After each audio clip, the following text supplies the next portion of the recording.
Everyone, this is Villains the Man. I'm JVD Justin Von Doom. I'm Evan the Great. We just got back watching Money in the Bank, WWE.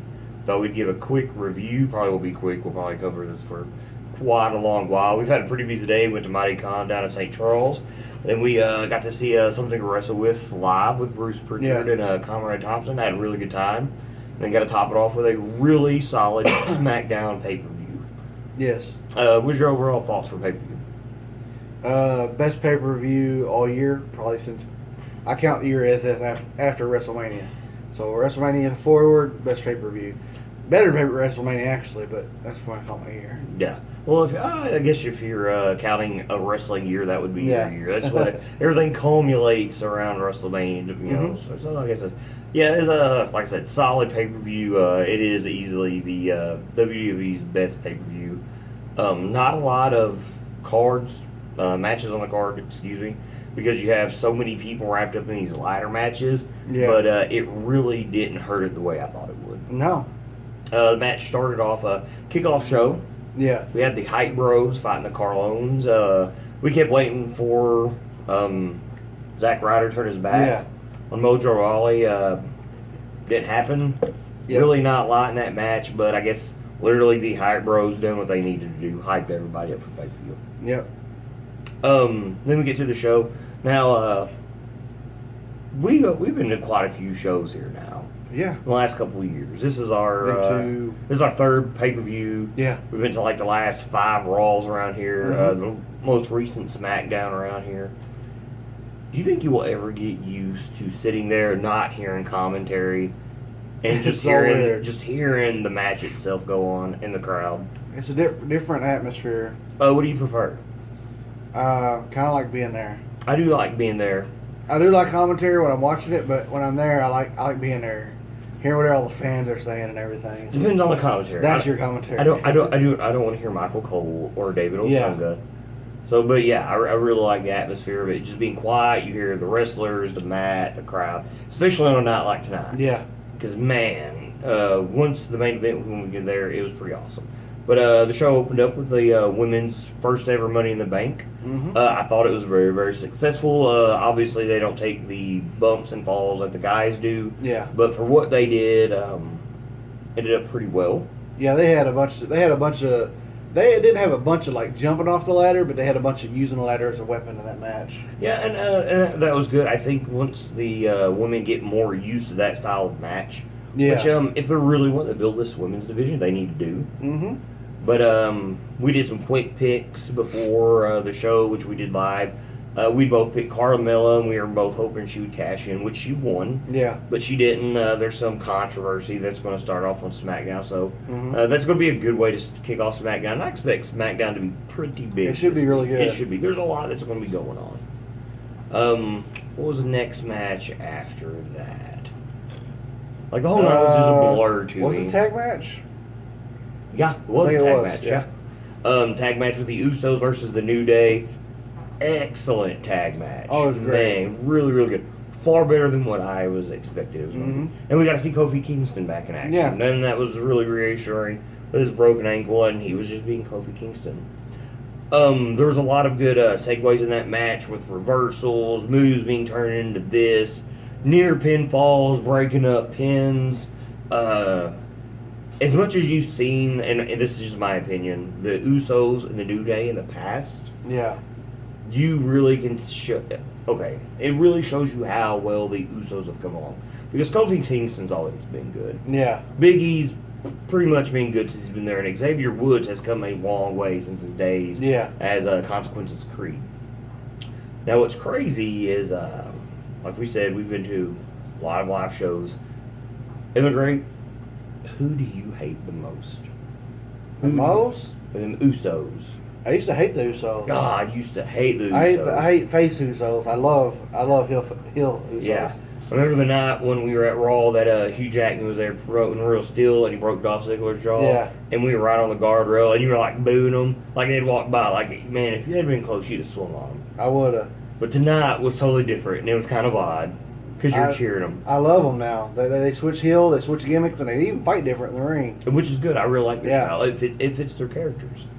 They have one of the best things going in tag teams, and I'm so glad that they didn't let New Day take the belts from them. Yeah. Man, for a really good match, I hate that it ended like that, though. It did, but I figured they was going to get there self-disqualified somehow. Yeah, it made sense. One thing I hate, and I was talking about this during the Cape show back in April. People just do not get that the Usos don't do the whole ooh. Yeah. So they don't do that anymore. They trade that in for the penitentiary. Yeah, and people still want to cheer that for them. Yeah. Like they're baby faces, and they're not. I just don't get it. They are heels. Yeah, they are heels. And then we got the women's title match, which was Lana and Naomi. For Lana's in-ring debut, I thought she was impressive. She's pretty impressive. She had some pretty nice moves. She did botch a few times, but she did badass moves too. So for someone who just she has done some live shows, has been in the ring. But for being in her first match, which is a title match on a pay-per-view, which is a pretty big stage, I thought she did way better than what I expected. Yes. And the crowd, they almost liked her more than Naomi. Yeah, like, like, I don't know what it sounds like on the network. People know the WWE is very notorious for filtering out boos and cheers and putting them in themselves. Man, when Naomi come out, she got booed. And then when Lana come out, man, she got a big pop. Yeah. Like, huge pop. And what was weird, it seemed like as soon as the match was over, everybody was cheering for Naomi. Yes.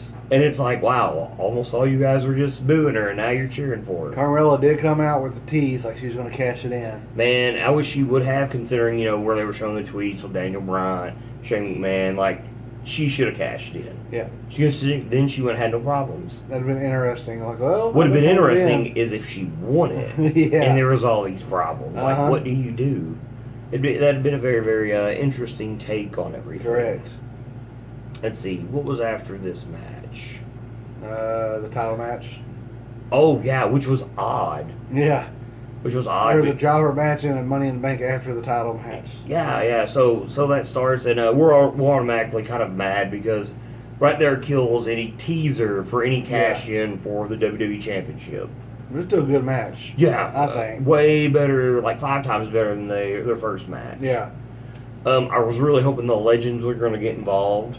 They really didn't. They kind of caused the outcome, but they wasn't really involved.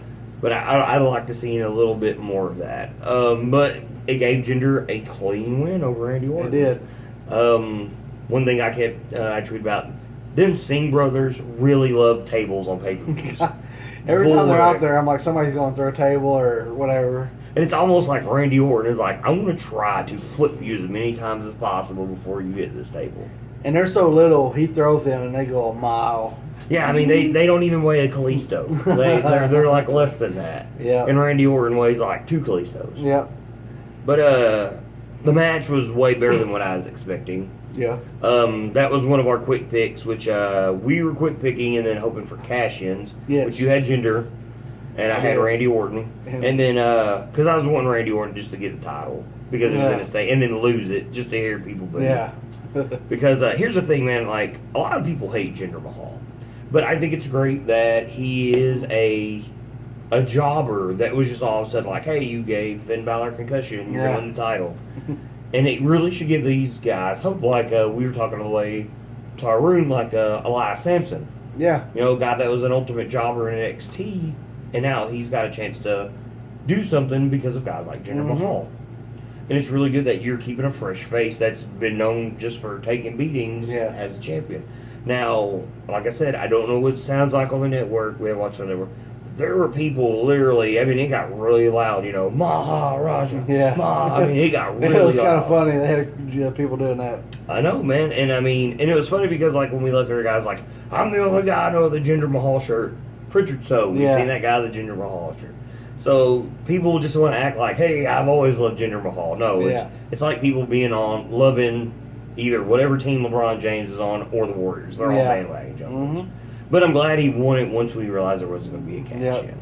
The question is, what does Randy Orton do after this now? I don't know. I think he takes vacation. I mean, he might as well. He's at home. Yep. I bet he gets a couple weeks off. I could be wrong. But what's he do when he comes back? I don't know. I guess they need to settle everything else, and then whoever's stray gets a feud with Randy Orton. Well, who would you like to see for you with Randy Orton?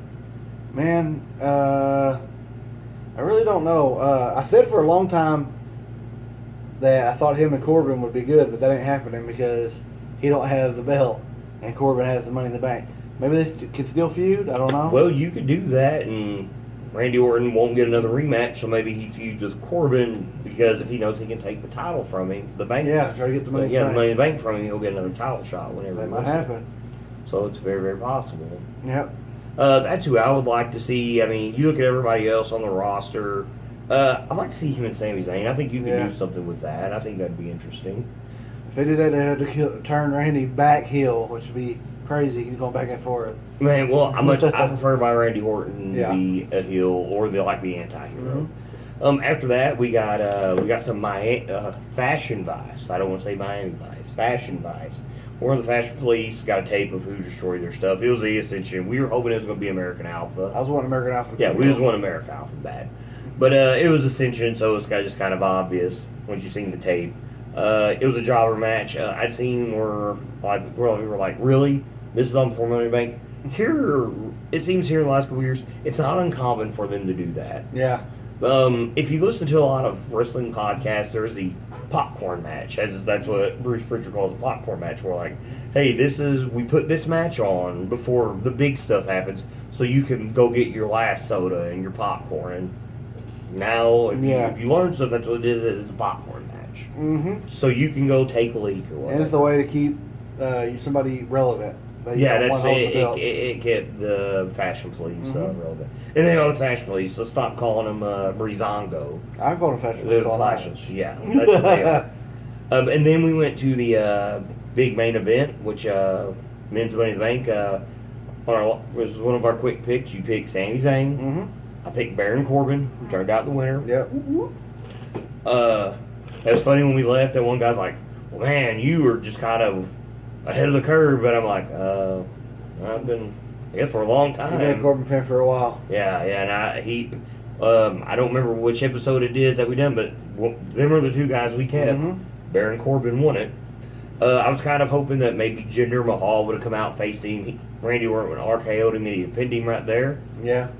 The match had a lot of really good spots. I thought Baron Corbin looked pretty good in it. Usually it's odd that you get a big man that looks good in these matches because that's not a big man special ladder match. Yeah. By far, the highlight of the show was there. When Nakamura and AJ Styles had the big stare down, they pulled the ladder over. Yeah, when they was all each on one side of the ladder and they moved the ladder over, and then they stared each other down. It was like I was reading a comic book, and the good guy and the bad guy were going to fight, but it was two good guys. Yeah, it was like Civil War. You didn't know. Yeah, there you go. Man, and how loud was it when that happened? It was crazy loud. We've been in that arena a lot. The only time it was ever louder, and that's when Sting showed up. Yeah, when Sting showed up, you could not hear yourself.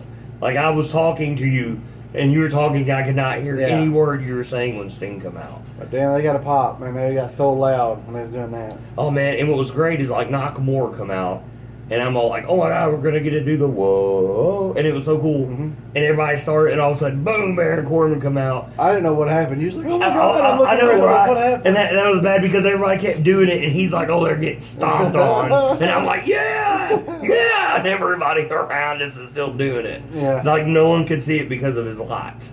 I brought this up to you earlier. How do you feel about Nakamura's interest where they give the big boom during his entrance? Well, there's no pyro. I hate that. I don't really like it. Stick with what he had in NXT. Yeah, you don't need that pyro, especially when it's a theme that people will cheer or hum or whatever, you know. That says a lot for a wrestler. We're getting a little bit sleepy. We've been up since like really early this morning. But yeah, that one moment, AJ Styles and Nakamura, and everybody's like, AJ Styles, Nakamura, and then we're both like, why not both? Because literally, you can't go wrong with them two. I mean, if you've seen what they've done over in New Japan, they can tear it down. Like, literally, if the WWE I should say, if they literally was like, we should do an Iron Man match again, those two guys are the guys you take. and I think it would be highly, highly entertaining. Yeah, definitely recommend it too. Yes, by far. It'd be freaking awesome.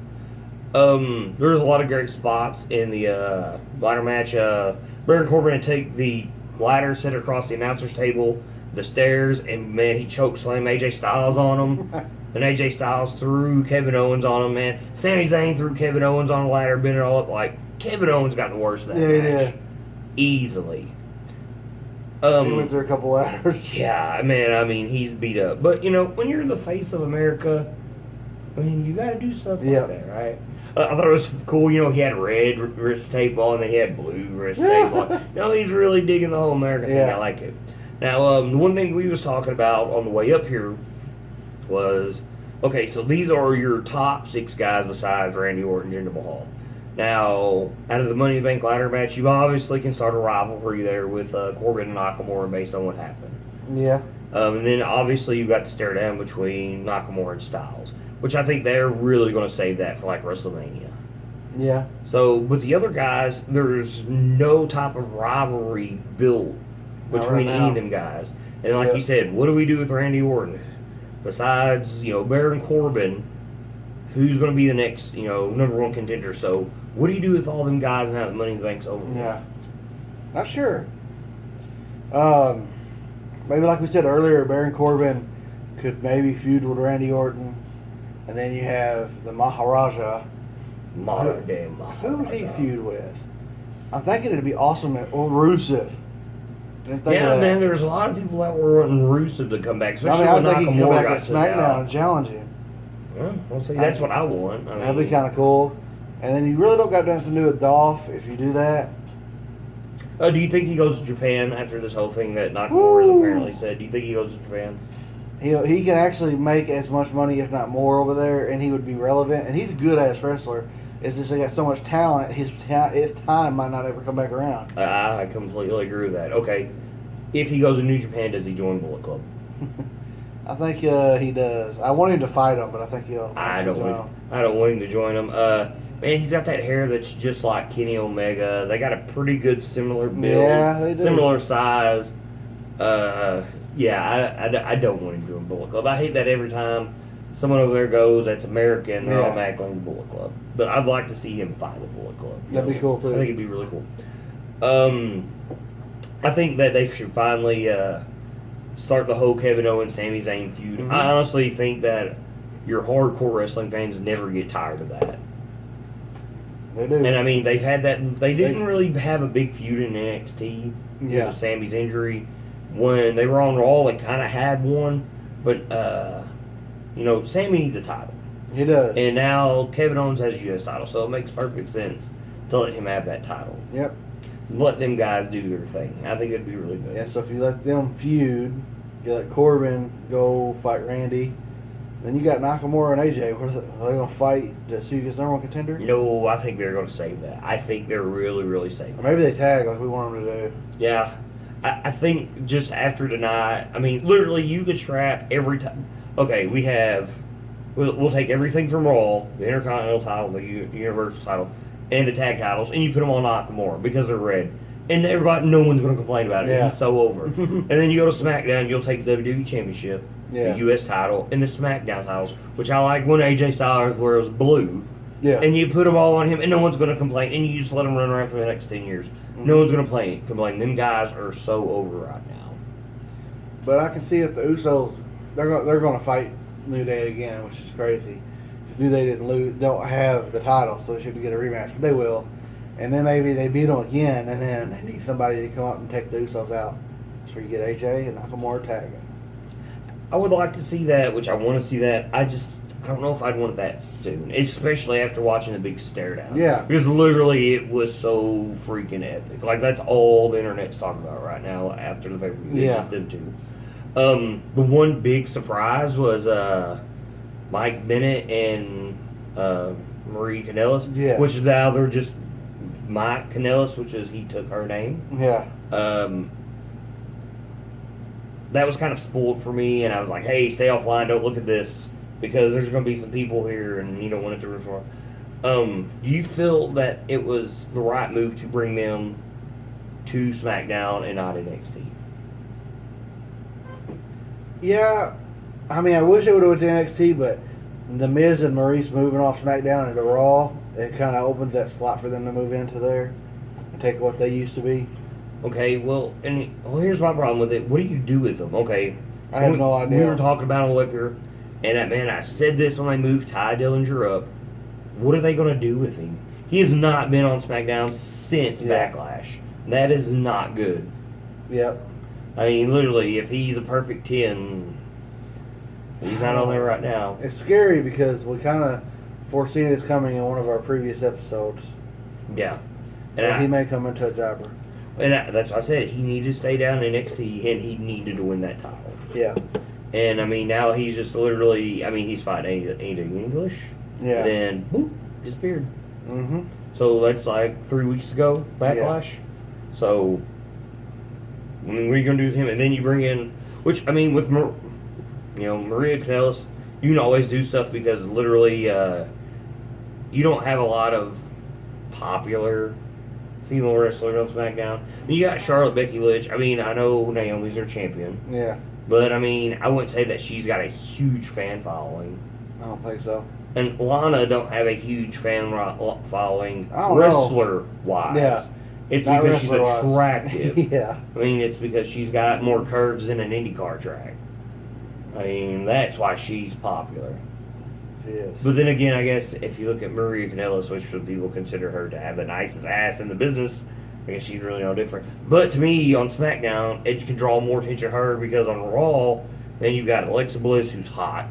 Yeah. You got Bayley. Everybody loves Bayley. And you still got Sasha Banks over there. So, I mean, you put her... You don't want her to go there and take some of that attention. And they brought back Emma again this week. They did? Last week. So, I mean, it was last week or this week. So, there's another person that would take attention from her. Yeah. But the thing is, like, what do you do with them? I don't know. Maybe they have something big planned. They need to. And maybe that's what they're going to do to Ty Dillinger. Maybe they'll collide with each other. I'm thinking they're going to have to. But I'd much rather seen them on NXT because NXT lacks popular heels. I mean, you had to take, Hito Itami and make him a heel. So I wish that's where they would have been first. But I agree with that. But I'd say that's probably about all for Money in the Bank. Yeah. I mean, pretty solid. Best pay-per-view of the year so far. Yeah. Do you think it'll get topped? Not by... I think Balls of Fury will have one badass match. The rest of them, I don't know because I really don't know how they're going to fall out. What's that one badass match? Oh, it's definitely going to be Brock and Samoa Joe. I was about to say, before we go, who do you think's going to win that? I mean, you are wearing the Suplex City shirt. I used to love Brock back in the day. That's why I wore this shirt. Brock, before he went to UFC, is one of my favorite wrestlers. I just love the way he destroyed everybody. But since he came back, he's all right, but he don't fight enough to be a champion. But I don't know if they're going to pull the belt off of him right now. So I want Joe to win, but I think Brock's going to win. But I want Joe to win. I think Joe's going to win it. Like, I think he could win it, like you said. But I'm like, man, they build up. They don't have no title. Then again, they haven't had nobody on the show carrying the title around, really. They have one episode with Brock on since WrestleMania. And it was this past week. So, thinking like that, I'm going to change my vote. I think they're going to let Joe win. And then they get the rematch, and they still get Brock and Joe, too.